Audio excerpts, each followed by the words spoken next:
everybody, and welcome to another podcast, All Things Considered Franchising, powered by Scott Milas, franchisecoach.com. I am your host, Scotty Milas, and we got a dandy today, somebody that I have gotten to know, a guest that I've gotten to know over the years, and I would say is probably one of the just brilliant minds in franchising. Really kind of has his fingers on the heart of the industry. He is senior director, recently promoted, senior director of development with Franchise FastLane, which is a leading franchise sales organization, an FSO known in our world. And he is handling development for Everline Coatings and Services. He is also a franchisee with the brand and also a franchisee with All Dry. And we'll get into that in a little bit. But he is also an entrepreneur in a couple of aspects. So he's just kind of one of those diversified individuals who's kind of built his entrepreneurship empire, building his wealth. Welcome, Mike Samson. Mike, how you doing? Well, Scotty, I'm doing great. You call me a beautiful mind, man. I'm going to come on your podcast every morning and start the day this way. That's awesome. Yeah. Hey, Mike, just to get our audience caught up, you and I connected because we worked on a couple of placements and have gotten to know each other from some seminars and conferences. And you have an interesting background because you come out of retail, got into franchising. You really kind of have landed in that development role.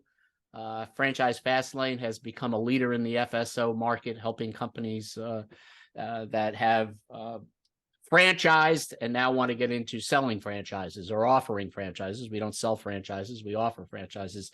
So tell us a little bit about your background, how you got to where you are now, and then we'll get into kind of the industry itself and then eventually get into talking about the brands that you represent and, go from there. Sure, yeah. So I'm a retail boy. I started as a full-time sales associate, working in the computer department at Best Buy when I got out of college, and really learned how to be a leader at Best Buy. And I spent 16 years there. Wow. Most of it was field-facing, so think area manager, district manager. I did spend a couple years in corporate learning, how to launch categories and things like that.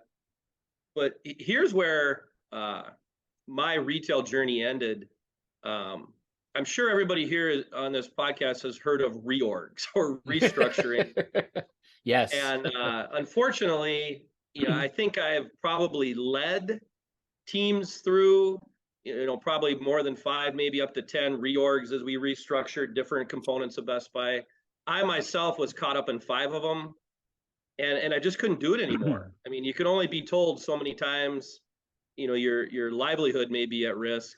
Right. I started looking for something else. I did spend a couple of years with a T-Mobile dealer, again, being a district manager. And then a friend of mine who's in the franchise industry started talking to me about it. And franchising to me was the best kept secret out there. I had no idea what kind of living you could make in different positions in franchising. So it's that simple. I had a breakfast with him. Later that night, I had an interview. 2 days later, I was on a plane flying for another interview. And I started with a franchise called Legends Boxing, which was a boxing fitness concept. There's a gentleman named Michael Debenham who I owe everything to because he took a chance on me, brought me in, and I was working on Legends. And then I spent some time on Deca Lash, which I'm sure you are familiar with as well. So I want to give a shout out to my friends at Deca. And then when the pandemic hit, it really hit the gym industry, right? So Legends paused for a while. And at the same time, FastLane was looking for a brand director. So that's where I jumped into Franchise FastLane, and I've been there ever since. Wow. Yeah. So I guess in your world where you were in Best Buy, and then you started to look into the franchising, got introduced, it was probably a little bit of culture shock for you that franchising was, as my friend Emily says, there's a lot to franchising outside of the golden arches and the $5 foot long. So when you looked at the industry and kind of took got introduced to it, what were your initial thoughts? I mean, I'm sure you heard of franchising. I mean, it's not a secret, but again, it's that McDonald's, Subway. Oh, wow, really? There are other franchises. So what was your initial reaction or thought about the industry as you started to explore Sure. opportunities? Well, obviously excitement, right? Because you're making a jump from industries, but then there's fear, Right. because it's the unknown. But here's what happened to me quickly, really almost into the second day of my training. I realized everything that I learned at Best Buy transfers into the position I had as a brand director representing a brand. And then when I became a franchisee, it even further emphasized that point. Everything I learned transfers. So what it's done for me in my day job representing brands is I can relate to the same individual I'm talking to, because they're corporate America executives, either looking to avoid a reorg or build a wealth platform where they can leave corporate America in a couple of years. And I'm living proof everything you learned at corporate America will apply in that franchise when you run it. So that is a great analogy. I have to say that's catchy in the sense of how comfortable you became in the industry because of what you learned in corporate America. Oh, without a doubt. So whether you're at corporate, you're leading people, right? You're working on P&Ls, you're launching product category. I happen to come from the field, so I was running stores. Right. There's nothing different running a T-Mobile or a Best Buy versus running an All Dry or an Everline. It's just a different product category. So the other thing that I learned that gave me comfort is at Best Buy, you have a standard operating platform or an SOP. It's a business plan, right? You got to go execute this. Mm-hmm. It's the same thing at a franchise. You go execute their business plan. So there really wasn't that big of a change for me.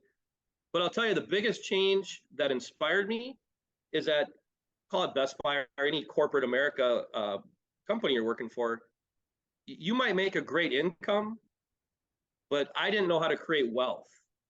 And you're only going to get so many stock options, or you're only going to build your 401k so big. And then if you hit a couple of reorgs, all of a sudden that gets taken away or limits your ability.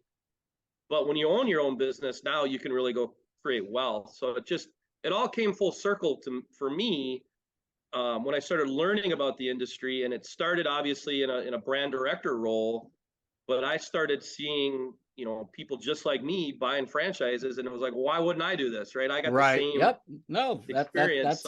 Yeah. Wow. It's so you work with a lot of different individuals. Obviously, you work with individuals that come from consultants like myself, kind of set the table for you, kind of give you the background of the potential client, person that's interested in a specific brand.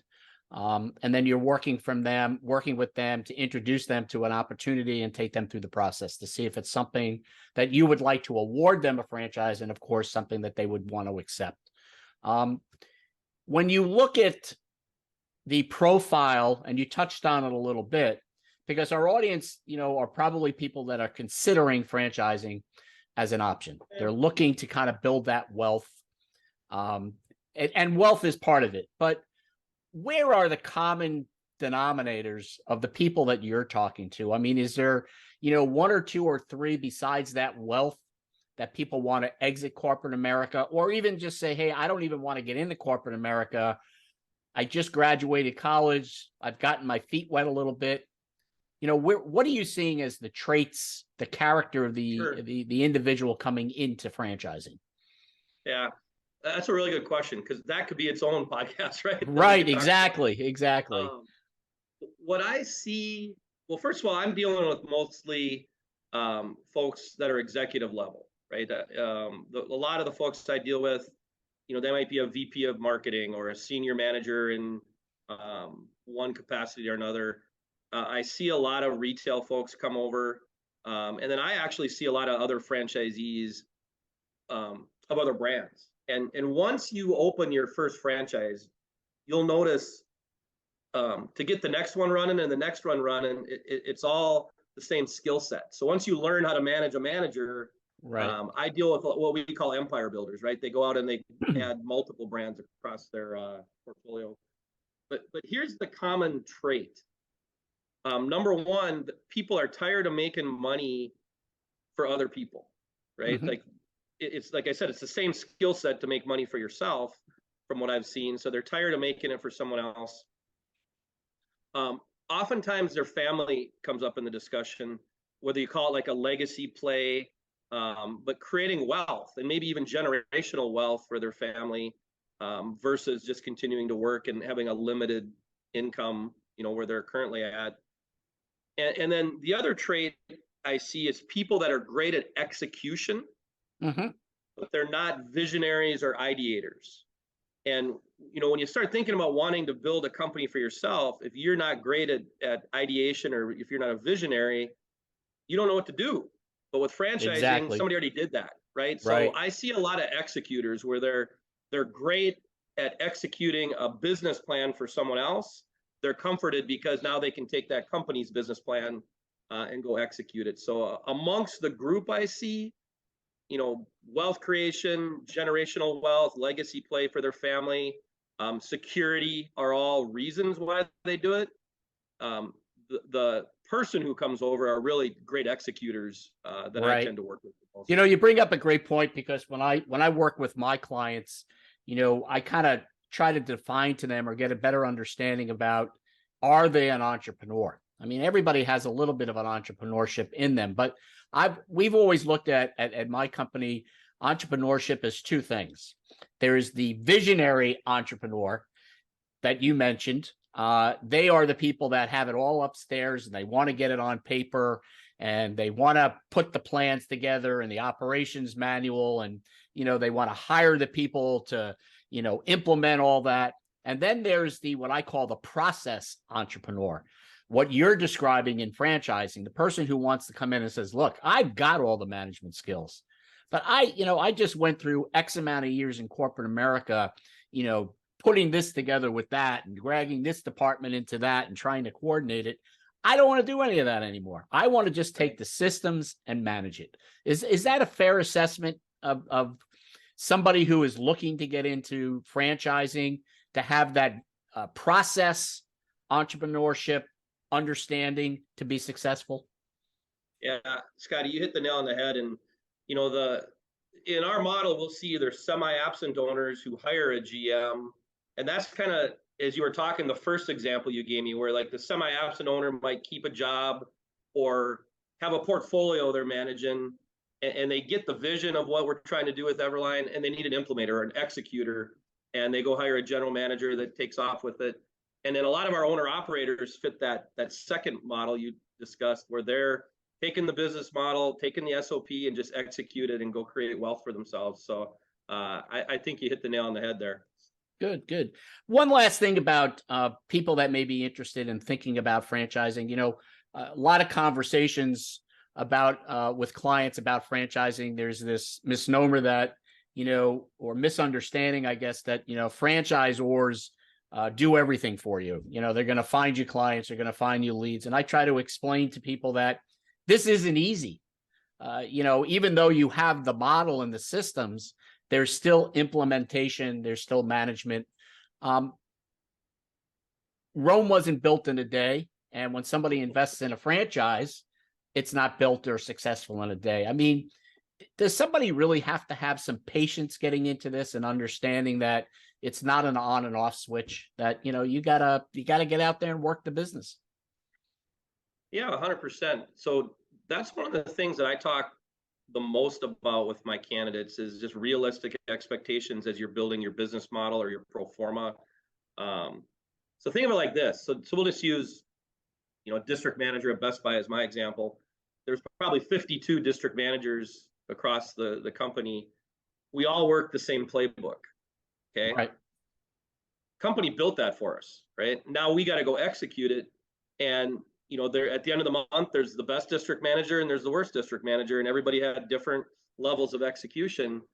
it's the same way in franchising. Is the brand has built the model for you to follow. It's proven. They did it. They've shown you how to do it. Now it's up to me as a franchisee in my example now with Everline to go implement it. And that's hard work, right? Like it's not easy to go implement a business plan. But the comforting thing is I don't have to create it. Right. Franchisees don't have to create it. All we got to do is go execute it. So I harp on execution. And again, there's not that much difference between a job you might be leaving. You got to execute their playbook. You come into franchising, you got to execute the playbook. Right. And the folks that are going to set the pace in the franchise are the ones that are the most disciplined to execute. Right. The ones follow the plan, follow the model. Follow the plan. The ones that get kind of sidetracked by shiny things or want to recreate the wheel all the time, they'll still do okay, but it slows you down versus just executing. So I always question the person or scratch my head about the person. Who's always asking, can I do this? Can I do that? Why can't I do that? And I've always used the analogy of, well, why don't you call the CEO up at McDonald's and ask him if you can change the golden arches to green arches? I can tell you, I know exactly what he's going to tell you. So follow the process. Good ideas, great ideas. Get to know the brand 6 months, 12 months, and then present those great ideas. But don't try to reinvent the wheel that you think you know more than the systems that have already been created. Amen. Mike, you so not only are you in development, senior development director with FastLane, representing Everline Coatings, but you are someone that has diversified your portfolio.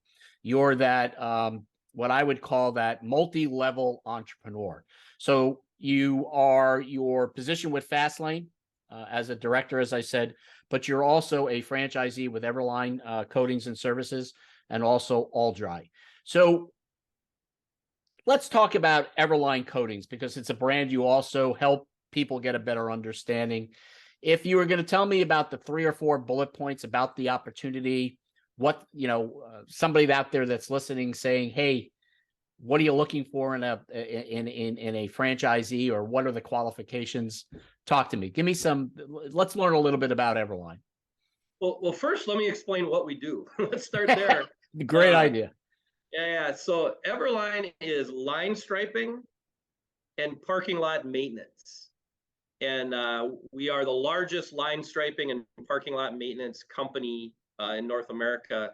We started in Canada, and then in 2022, so just last year, launched into the US. And we got 51 franchisees on board the first year. Wow. To the tune of about 231 territories. So it's moving very quickly. So that's what we do is, when you drive into your next parking lot and where you park, we stripe them. You got cracks in the parking lot, we fill it, potholes, sweeping, power washing. It's just whatever kind of maintenance needs to happen in a parking lot, we take care of it. Now, why is that important? It's very much a commercial B2B play. Yep. We're going after commercial property managers as customers, general contractors, paving companies, like schools, hospitals, churches, like anywhere there's a parking lot, we go find out who's taking care of it in terms of decision making, and then work to take care of it for them. Parking lots are everywhere, and that's really what's attractive to this brand. The upside is limitless. The fact that it's pretty much 100% commercial is exciting for a lot of my candidates. They don't really want to be in a residential type business. Your average ticket's higher, your margins are better. It's just easier typically to work with commercial customers. So that's really where I spend most of my time, is working with executives that want to spend their time in the B2B or the commercial space. Is the model a reoccurring revenue model? I mean, when we think about paving a parking lot and striping it, the first thing that may come to mind is it's like putting a roof on a house. You're done for 20 years. Is there a recurring revenue, routine maintenance for parking lots and shopping centers, schools? I mean, there is. That's an important play, I would think. Yeah, so think of where these parking lots are, weather is involved, right? So you got the sun, the rain, the traffic. So on average, and you could Google this, it's easy to find. You're going to restripe a line about every 18 to 24 months. Think of the cracks that you have in your parking lots, potholes. People have a pothole, and then the next year they have a pothole, right? So all these services are very reoccurring. And the thing that people find out when they start investigating is very fragmented. So Scotty, think about all the different brands in franchising and just all the different service brands. On one side, you might have an industry that's got 8 or 9 or 10 franchises already in it, like All Dry. There's all kinds of water and mold remediation companies. On the other hand, you have maybe 1 or 2 franchises, and then it's all mom and pop driven, like local owner operators. That's the space Everline plays in. Is there's very few national players in this space. So from a competition standpoint, people really like it. They're going up against local owner operators. And we're bringing a very professional model to a very fragmented, unsophisticated industry, which again, people really like. Yeah.